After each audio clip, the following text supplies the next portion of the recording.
Right, hello again. And again we're back to looking at training tips or training ideas for training from home with so many people in self-isolation at the moment. Now, when it comes to kicks, furniture can be very good for helping you training your kicks. If I just take a basic front kick for example, as we do the kick, then we should bring the knee up high, push the hips forward, kick, and then put it back.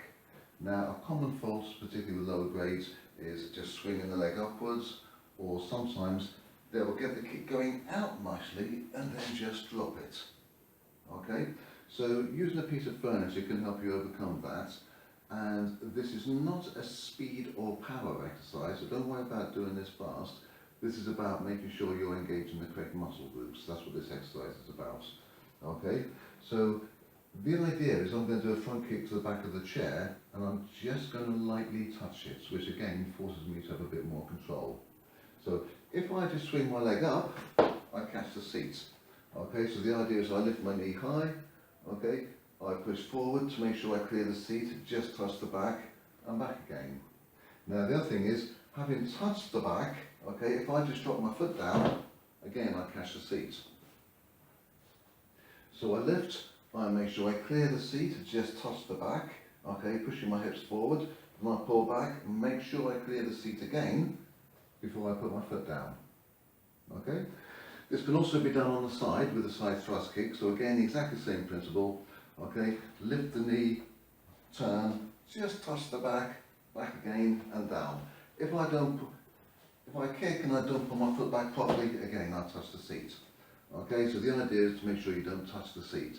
Now make sure your knee's coming up and then make sure you're pulling it back before you put it down.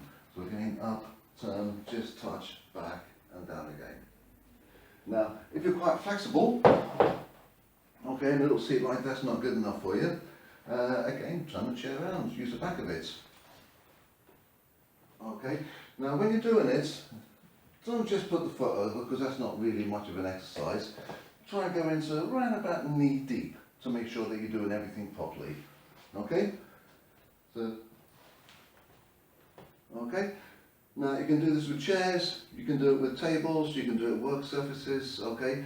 Whatever kind of you've got in your house is an appropriate height for you. Also works for roundhouse kick, the moshigeri. I'm just going to aim to touch the back of the chair, okay? Now, same thing, sometimes when people do this kick, they kind of kick up at an angle like that. If they do, then there's a good chance they'll catch the seat.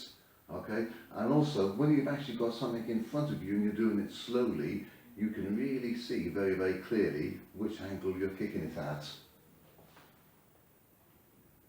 Okay? So that kind of like highlights it to you how you're actually kicking, which when you do it in the air, you don't always notice quite so much. And again, when you're doing it fast and power kicking, even if you're kicking a kick bag or something, you don't see it quite so clearly when you're doing it fast. When you're doing it slowly, it's very clear what angle you're coming in at. Okay? So, another idea for training at home. Hope you enjoy and good luck.